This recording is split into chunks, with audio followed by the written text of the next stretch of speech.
और शुरुआत बड़ी खबर से करेंगे। 17 साल पुराने उमेश पाल अपहरण केस में आज प्रयागराज की एमपी एमएलए कोर्ट ने बाहुबली अतीक अहमद समेत 3 आरोपियों को दोषी करार देते हुए उम्र कैद की सजा सुनाई।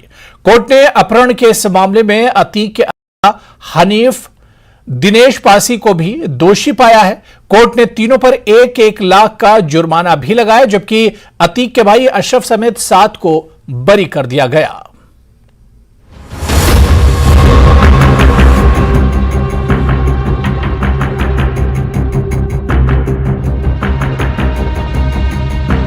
माफिया अतीक अहमद को उम्र कैद की सजा सुनाई गई। अतीक के जराइम की तारीख बहुत तवील है। उसके खिलाफ पहला मुकदमा 1979 में दर्ज किया गया था। अब 44 साल बाद पहली बार उसे सजा हुई है। उसे पहली सजा में ही उम्र कैद हो गई। उसके खिलाफ 101 मुकदमा दर्ज हैं, जिनमें से तकरीबन 50 मुकदमात अदालत में चल रहे हैं। पहली सजा में इतना लंबा अरसा लगा क्योंकि अतीक और उसके गैंग के खिलाफ दर्ज किए गए ज्यादातर मुकदमात में गवाह दुश्मनी करते रहे। अब तक उसके खिलाफ दर्ज 14 मुकदमात में गवाह मुखालिफ हो चुके हैं। रियासती हुकूमत ने खुद 4 मुकदमात वापस ले लिए हैं। उसके खिलाफ दर्ज 12 मुकदमात में ट्रायल भी नहीं हो रहा था। एडीजी प्रोसिक्यूशन आशुतोष पांडे के मुताबिक माफिया अतीक अहमद के खिलाफ 1996 से दर्ज मुकदमात में से 50 अदालत में जेर इल्तवा हैं। प्रयागराज मोहम्मदगंज पुलिस स्टेशन में दर्ज उमेश इकवा केस में मंगल के रोज उसके और उसके भाई खालिद अजीम उर्फ अशरफ के खिलाफ फैसला आया। इसके साथ ही उससे मुताल्लिक 3 मुकदमात में इस्तिगासा की लॉबिंग की वजह से जल्द फैसला मुतवक्के है। इसका मुकदमा अदालत में चल रहा है। आज माननीय न्यायालय एमपी एमएलए श्री दिनेश चंद्र शुक्ला द्वारा अभियुक्तगण अतीक अहमद व दिनेश पासी को अंतर्गत धारा 364A/34/120B IPC में आजीवन सश्रम कारावास व 5-5 हजार रुपए अर्थदंड से दंडित किया गया है। इसी प्रकार से खान उर्फ हनीफ को अंतर्गत धारा 364A/120B IPC में आजीवन सश्रम कारावास व 5,000 रुपए अर्थदंड से दंडित किया गया है। पुलिस रिकॉर्ड के मुताबिक माफिया अतीक अहमद के 12 मुकदमात में वकील की जानिब से अदालत में मुसलसल दरख्वास्तें जमा कराने के बाइस ट्रायल नहीं हो रहा। इसके बाद एडीजी आशुतोष पांडे ने जायजा लिया। Additional director prosecution Prayagraj range Rajesh Kumar Srivastava ने उन्हें अदालत में रखा। अब अदालत में अतीक के इन 12 मुकदमात की समाअत जारी है। वहीं उमेश पाल के वकील का कहना है कि बरी होने वालों के खिलाफ वो हाई कोर्ट जा सकते हैं। फैसला पढ़ने के बाद इस सिलसिले में कदम उठाया जाएगा। वाज़ेह है कि अदालत ने अशरफ समेत 7 अफराद को बरी कर दिया है। Bureau report, news 18। PM Modi ने मंगलवार को दिल्ली में बीजेपी के मुख्यालय से पार्टी के नए आवासीय परिसर का उद्घाटन किया। इस कार्यक्रम में बीजेपी के राष्ट्रीय अध्यक्ष जेपी नड्डा, केंद्रीय गृह मंत्री अमित शाह समेत पार्टी के कई दिग्गज नेता मौजूद रहे। पीएम मोदी ने आवासीय परिसर के निर्माण में श्रमदान करने वाले मजदूरों, कारीगरों से भी मुलाकात की। बीजेपी मुख्य विस्तार के लोकार्पण के अवसर पर पीएम नरेंद्र मोदी और पार्टी के राष्ट्रीय अध्यक्ष जेपी नड्डा ने पूजा अर्चना भी की। यह परिसर बीजेपी मुख्यालय से सामने पार्टी पदाधिकारियों के लिए बनाया गया है। हम तो वो दल है जिसने इमरजेंसी के दौरान लोकतंत्र की रक्षा के लिए खुद अपने दल को ही देश हित में आहूत करने पर हमने हिम्मत के साथ कदम उठाया।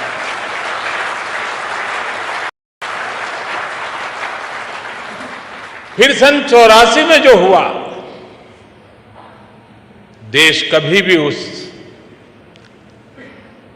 काले पृष्ठ को भूल नहीं सकती है। और उसके बाद जो चुनाव हुआ, कांग्रेस को ऐतिहासिक बहुमत मिला था।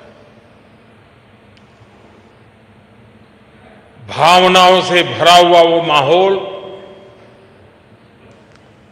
एक इमोशनली चार्ज एटमॉस्फियर, और उस आंधी में हम भी लगभग पूरी तरह से खत्म हो गए थे, लेकिन हम हताश नहीं हुए। हम निराश नहीं हुए। हमने किसी और में दोष ढूंढने की कोशिश नहीं की। आरोप प्रत्यारोप के चक्कर में हम नहीं पड़े। हम चले गए फिर एक बार जनता जनार्दन के बीच। हमने जमीन पे काम किया। हमने अपने संगठन को मजबूत किया और तब जाकर आज हम यहां पहुंचे हैं।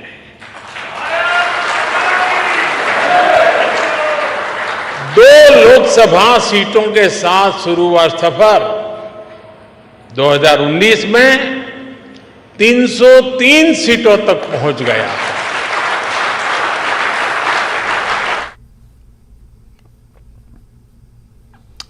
तो चलिए आगे बढ़ेंगे। आपको बता दें कि दिल्ली बजट सत्र के अंतिम दिन विधानसभा में एक बार फिर से मुख्यमंत्री अरविंद केजरीवाल ने भाषण दिया। अपने भाषण में केजरीवाल ने पीएम नरेंद्र मोदी पर हमला बोला। उन्होंने कहा कि पीएम मोदी ने अपने परिवार के लिए कुछ नहीं किया, लेकिन अपने दोस्तों के लिए बहुत कुछ किया। यार उनको पैसे की क्या जरूरत है? प्रधानमंत्री जी को, मोदी जी को, उनके ना आगे कोई ना पीछे कोई, उनको क्या पैसे की जरूरत है? तो कहता है सर पैसे की हवस होती है, लत होती है। कहता है इतने दुनिया में इतने बड़े बड़े अमीर आदमी हैं, उनको कोई अब और पैसे की थोड़ी जरूरत है, लगे पड़े हैं सारे, और पैसा और पैसा और। बोला हवस होती है। और अब मोदी जी का ख्वाब है, उनका सपना है कि वो दुनिया के रिचेस्ट मैन बनना चाहते हैं। प्रधानमंत्री तो बन गए, वो दुनिया के रिचेस्ट मैन बनना चाहते हैं। 1947 से लेके 2014 तक 67 साल में भारत देश ने, सारी सरकारें जितनी आई सबने मिलके 55 लाख करोड़ रुपए का कर्जा लिया था भारत सरकार ने। 2014 से 2022 7 साल के अंदर 85 लाख करोड़ रुपए का कर्जा ले लिया, दुगने से भी ज्यादा। जितना 67 साल में लिया था उतना 7 साल में ले लिया। ये पैसा गया कहां? ये पैसा गया कहां? ये सारा इनकी जेब में गया। तो मैं जनता को कहना चाहता हूं, आप तो जीएसटी देते हो, अपने बच्चों का पेट काट के टैक्स देते हो, दूध पे, दही पे, हर चीज पे जीएसटी देखो। वो जीएसटी का पैसा जाता है जनता की उसमें खजाने में, वहां से वो जाता है अडानी के खजाने में, और वहां से वो जाता है मोदी जी के खजाने में। दोनों हाथों से लूट मची हुई है, पूरे देश को लूट रहे हैं प्रधानमंत्री जी, मोदी जी पूरे दोनों हाथों से लूट रहे हैं। कोयला लूट रहे हैं, एयरपोर्ट लूट रहे हैं, सड़कें लूट रहे हैं, बिजली लूट रहे हैं, पानी लूट रहे हैं, कुछ नहीं छोड़ा, सब कुछ लूट रहे हैं। जितना कांग्रेस ने 75 साल में नहीं लूटा, उससे 10 गुना इन्होंने 7 साल के अंदर, 8 साल के अंदर लूट लिया देश को। आगे बढ़ेंगे। National gallery of modern art नई दिल्ली 29 मार्च को अपना 69वां स्थापना दिवस मना रहा है। 29 मार्च 1954 को भारत के तत्कालीन उपराष्ट्रपति डॉक्टर एस राधाकृष्णन ने आधिकारिक तौर पर national gallery of modern art नई दिल्ली का उद्घाटन किया था। गैलरी की स्थापना के उद्देश्यों को पूरा करते हुए national gallery of modern art देश में आधुनिक कला को एक नई पहचान देने की लगातार कोशिश कर रहा है। नेशनल गैलरी मॉडर्न आर्ट अपने स्थापना दिवस पर एक स्प्रिंग फेस्टा का भी आयोजन कर रहा है। इस फेस्ट में देश के अलग हिस्सों से कई सारी संस्थान भाग ले रही हैं जो कला में रुचि रखती हैं या फिर कला को किसी न किसी रूप से प्रोत्साहित करती हैं। National gallery of modern art के प्रांगण में प्रदर्शनी के लिए 50 से अधिक स्टॉल लगाए जाएंगे, जिसमें विभिन्न क्षेत्रों के प्रतिभागी जो हस्तशिल्प, चीनी मिट्टी की चीजें, स्वदेशी कला, फैशन आदि जैसी वस्तुओं को प्रदर्शित करेंगे। नमस्कार।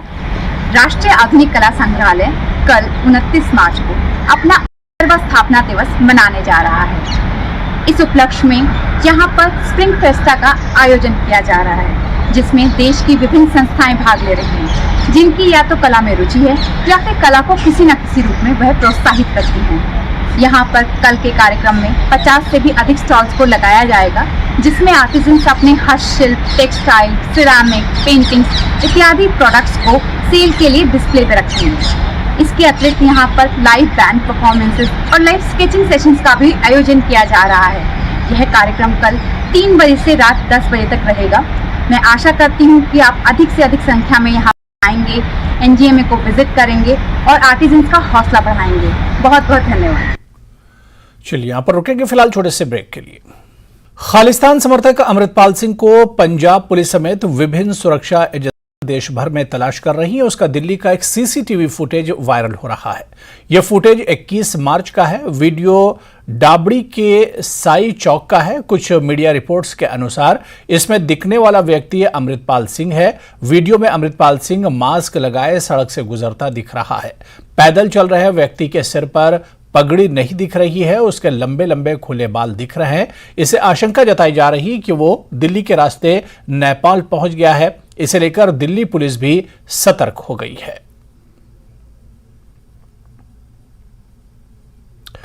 उत्तर प्रदेश के जिला हरदोई में एक भीषण सड़क हादसा पेश आया। लखनऊ हाईवे पर एक तेज रफ्तार वैगनार और सीएनजी रिक्शे के बीच भीषण टक्कर हो गई। इस घटना में 5 लोगों की दर्दनाक मौत हो गई। यह हादसा ट्रॉमा सेंटर के पास हुआ। इस हादसे में एक बच्ची और उसकी मां समेत कुल 5 लोगों की दर्दनाक मौत हो गई। वहीं इस हादसे में कुल 4 लोग गंभीर रूप से घायल हुए हैं। हादसा इतना भीषण था कि शवों के टुकड़े सड़क पर बिखर गए।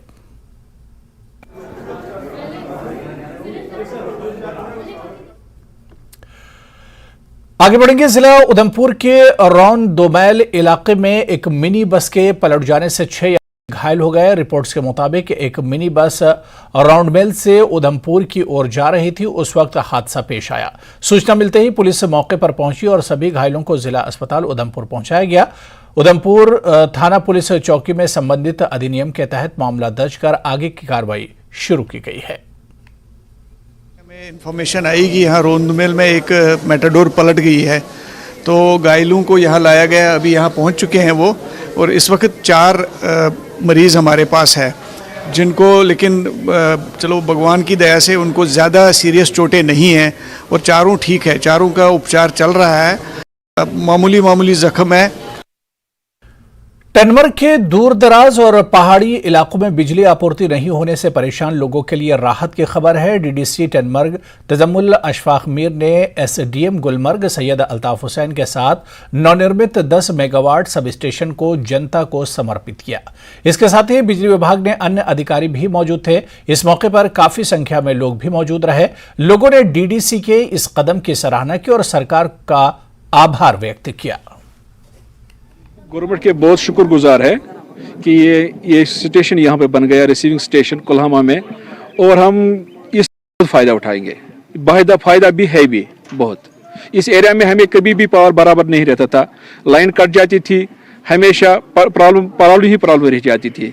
अब इंशाल्लाह उम्मीद है कि इससे बहुत फायदा हो जाएगा। बड़ शुक्रगुजार यम स्टेशन बनो रिसीविंग स्टेशन, मगर तेल शुक्र अमिक ये फायदे नत अगर टंगमर्ग पेशन इत गई जबरदस्त प्रॉब्लम यह गो यह रिसीवर स्टेशन स्टार्ट यह गो चालू उम्मीद वो करो आराम। देरी न मांगती लोगों की यहाँ पे एक रिसीविंग स्टेशन होना चाहिए। एक ब्लॉक, पूरा ब्लॉक जो हमारा छंदिलवानी गांव उसको फीड करता है, और ये छंदिलवानी गांव एरिया में फार फ्लंग एरिया पड़ते हैं, जैसे बद्रकूट पड़ता है हमारा, रंगावाली, जंडपाल वगैरह पड़ते हैं, उनको फीड करता है। और जो मोस्ट प्रोबेबली 25 एरियाज़ को ही फीड कर रहा है इस टाइम पे, क्योंकि उन्हीं की वजह से हम मजबूर हो गए यहाँ पे ये रिसीविंग स्टेशन देने के लिए। वजह ये थी कि टंगमर्ग उनको दूर पड़ता था और ये नज़दीक पड़ेगा, और यहाँ से मेरे ख्याल में आने वाले वक्त में ये अच्छी तरह से फीड कर सकता है एज़ कम्पेयर टू टंगमर्ग।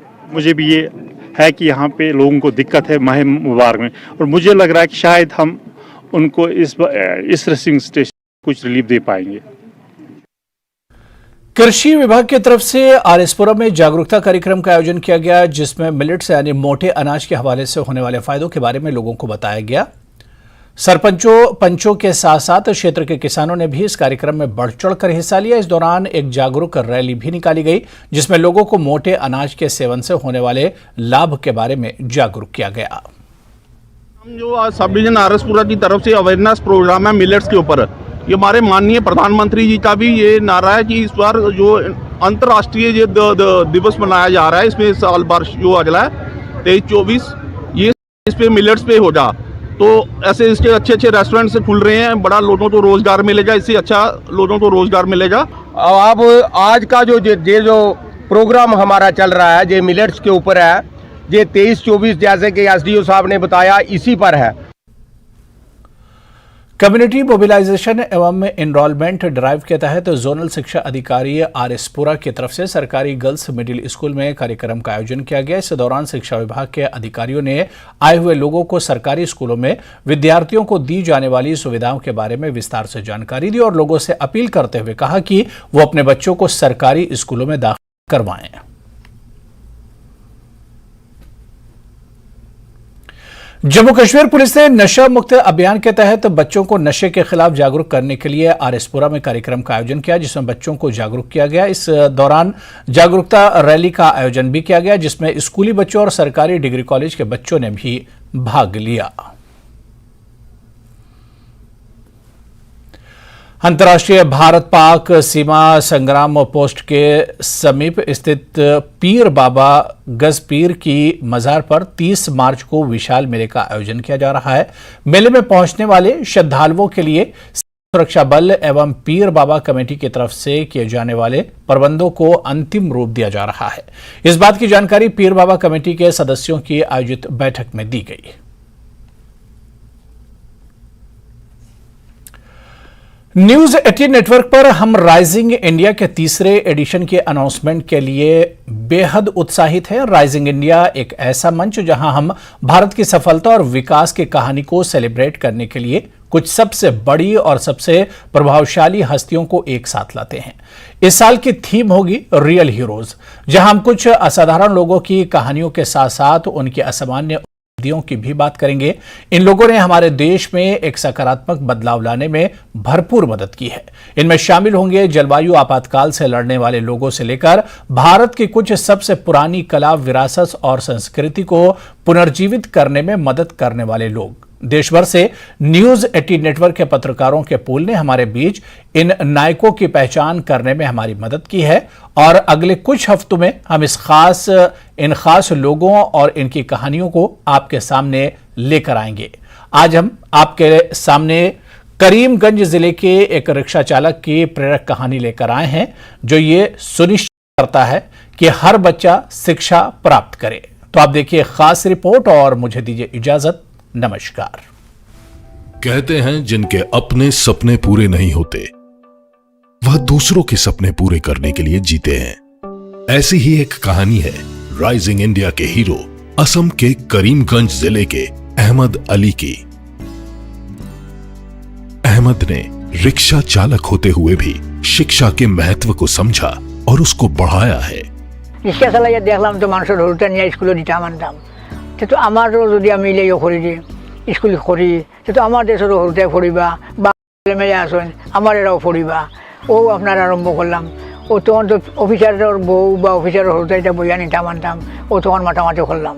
করা হলে ঠিক আছে তুমি ইয়ে করো, জমিন দান করো, জমিন 3 বিঘা লাগবো যদি আমি স্কুল পয়সা করো। ও তো আপনার জমিন গভর্নমেন্টে দান করলাম, আসাম সরকারের নামে করলাম। খরিয়াও তো আপনার করলাম, খরিয়াইতে আপনার 85 ইউনিট ফাইলিলাম, গ্রান্ড ফাইলিলাম। গ্রান্ড বাবা তো আরো গাঁও বাড়িল, একটা এলপি নাই, একটা কুন্তা নাই, ও আমরা 3টে এলপি করলাম। अहमद अली आज 9 स्कूल स्थापित कर चुके हैं और जिनमें से एक हाई स्कूल भी है।